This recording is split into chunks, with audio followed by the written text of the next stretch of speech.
વિશ્વ નેતા અને યશસ્વી વડાપ્રધાન શ્રી નરેન્દ્રભાઈ મોદીના નેતૃત્વમાં કેન્દ્રીય નાણામંત્રી શ્રીમતી નિર્મલા સીતારામનજીએ 9મી વખત બજેટ રજૂ કર્યું છે.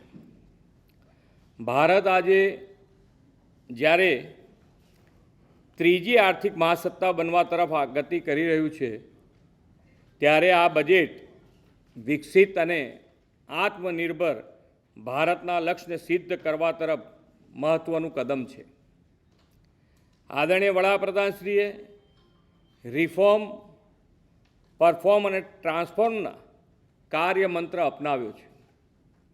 તેમના નેતૃત્વમાં રિફોર્મ એક્સપ્રેસને આગળ ધપાવતું આ બજેટ છે. આ બજેટ દ્વારા શ્રી મોદી સાહેબે 2047 સુધીમાં વિકસિત ભારતના નિર્માણની મજબૂત પીઠિકા તૈયાર કરી છે. કર્તવ્ય ભવનમાં તૈયાર થયેલું આ પહેલું બજેટ તેની ખાસ એટલે 3 કર્તવ્ય પર ભાર મૂકવામાં આવ્યો છે. આ ત્રણેય કર્તવ્ય વિકસિત ભારત માટે વિકસિત ગુજરાતના આપણા પ્રયાસોને બળ આપશે.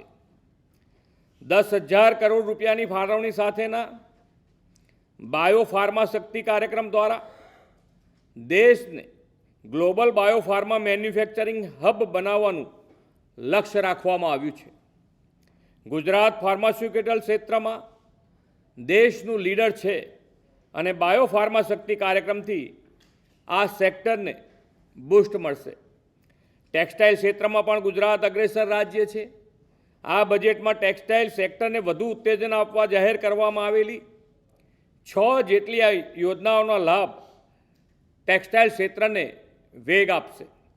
રાજ્યમાં 42.9 લાખથી વધુ MSME અર્થતંત્રની બેકબોન છે. કેન્દ્ર સરકારના આ વર્ષના બજેટમાં ચેમ્પિયન MSMEના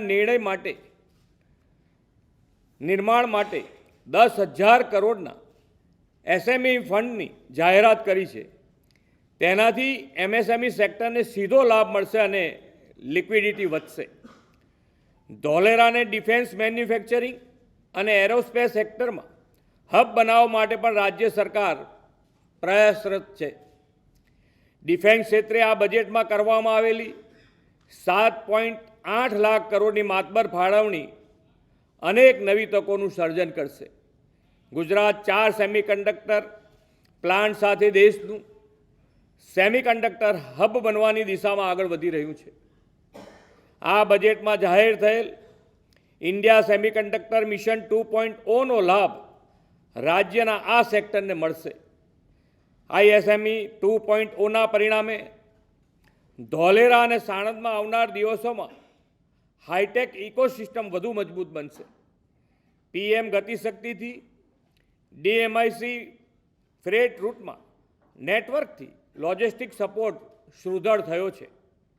પૂર્વના દાનકુનીથી આપણા ટેક્સટાઇલ સિટી સુરત સુધીના નવા ડેડિકેટ ફ્રેટ કોરિડોરથી રાજ્યના વ્યાપાર, ઉદ્યોગ અને ઉત્પાદન ક્ષેત્ર માટે ઝડપી લોજિસ્ટિક સેવાઓ મળતી થશે.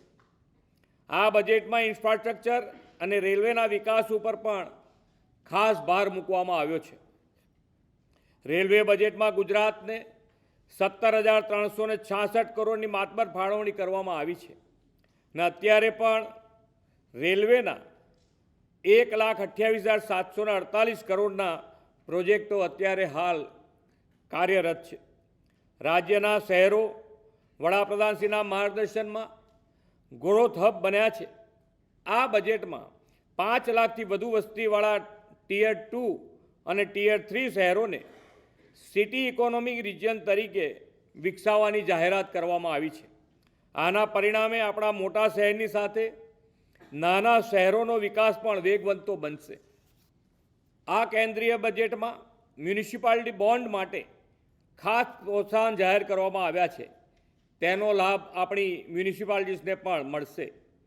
ગ્રામ્ય હસ્તક ઉદ્યોગો માટે આ બજેટમાં ખાદી, હાથશાળ અને હસ્તકલા અને વન ડિસ્ટ્રિક્ટ વન પ્રોડક્ટના વિઝનને મજબૂત બનાવવા માટે મહાત્મા ગાંધી ગ્રામ સ્વરાજ પહેલ જાહેર કરવામાં આવી છે. તેનાથી સ્થાનિક ઉત્પાદનો વૈશ્વિક બજાર સાથે જોડાશે અને બ્રાન્ડિંગમાં મદદ મળશે. વડાપ્રધાન શ્રીની વિઝનરી લીડરશિપમાં સ્થાપાયેલું ગિફ્ટ સિટી દેશનું ફિનટેક હબ બન્યું છે અને ઇન્ટરનેશનલ ફાઇનાન્શિયલ સર્વિસ ક્ષેત્રે વૈશ્વિક પ્રતિષ્ઠા ધરાવે છે. ગિફ્ટ સિટીમાં 10 વર્ષના ટેક્સ હોલિડેના બદલે હવે સળંગ 20 વર્ષના ટેક્સ હોલિડેના કારણે ઇન્વેસ્ટર્સ હવે વધુ ભરોસાથી અહીંયા ઇન્વેસ્ટ કરી શકશે અને રિન્યુઅલ વિના કંપનીઓનો તેનો લાભ પણ લઈ શકશે. વિકસિત ભારતની આવતીકાલે મજબૂત કરવા માટે બજેટમાં એઆઈ આધારિત ક્ષેત્રને મજબૂતી પર ખૂબ ભાર મૂકવામાં આવ્યો છે. 2047 સુધી ડેટા સેન્ટર સર્વિસ માટે ટેક્સ હોલિડે જાહેર કર્યો છે. તેનો સીધો લાભ ડેટા સેન્ટર્સને મળશે. બદલાતા સમયની સાથે યુવા તાલીમ લઈને કન્ટેન્ટ ક્રિએશનના ક્ષેત્રમાં આગળ વધે તે માટે ખાસ એનિમેશન, વિઝ્યુઅલ ઇફેક્ટ, ગેમિંગ અને કોમિક્સ સેક્ટરમાં 2030 સુધીમાં 20 લાખ પ્રોફેશનલ તૈયાર કરવાનું લક્ષ્ય રાખવામાં આવ્યું છે. આ માટે દેશમાં 15,000 જેટલી શાળાઓ અને 500 જેટલી કોલેજોમાં કન્ટેન્ટ ક્રિએટર લેબ સ્થાપવામાં આવશે. તેનો લાભ પણ યુવાનોને મળશે. કોમનવેલ્થની યજમાની કરવાનો આપણને અવસર મળ્યો છે. આ બજેટમાં જાહેર કરવામાં આવેલ ખેલો ઇન્ડિયા મિશનથી સ્પોર્ટ્સ સેક્ટરને વેગ મળશે.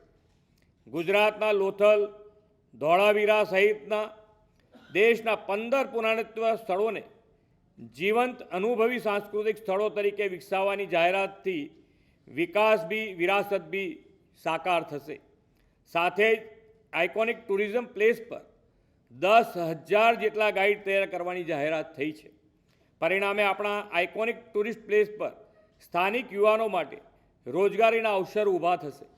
વડાપ્રધાનશ્રીની પ્રેરણા અને WHOના સહયોગથી જામનગરમાં ગ્લોબલ ટ્રેડિશનલ મેડિસિન સેન્ટર કાર્યરત છે.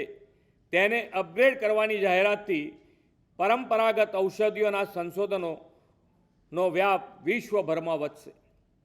આ કર્તવ્ય દ્વારા ગ્રામીણ ક્ષેત્રે, કૃષિ ક્ષેત્રે સશક્ત કરવાની નેમ છે. નેશનલ ગ્રોથમાં ગુજરાતના મહત્વપૂર્ણ યોગદાનને ધ્યાનમાં લઈને 16મા નાણાં પંચ અંતર્ગત સેન્ટ્રલ ડિવોલ્યુશન 3.48થી વધીને 3.75% કરવામાં આવ્યું છે.